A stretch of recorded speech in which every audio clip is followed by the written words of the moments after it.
Here is a comparison between Nana Banana Pro and Veo 3. In Nana Banana Pro, you can generate free images without availing a premium account, but of course, it is still limited. On Veo 3, there are two versions, which is Veo 3 and Veo 3.1. So this is just like the Nana Banana Pro, where you can engineer and go ahead and create images.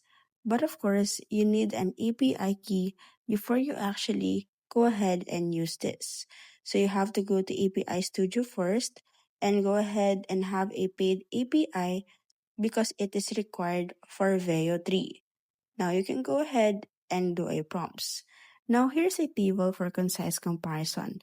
For primary output, Nano Banana Pro has high resolution static images, while Veo 3 has a high quality cinematic 8-second videos with synchronized audio.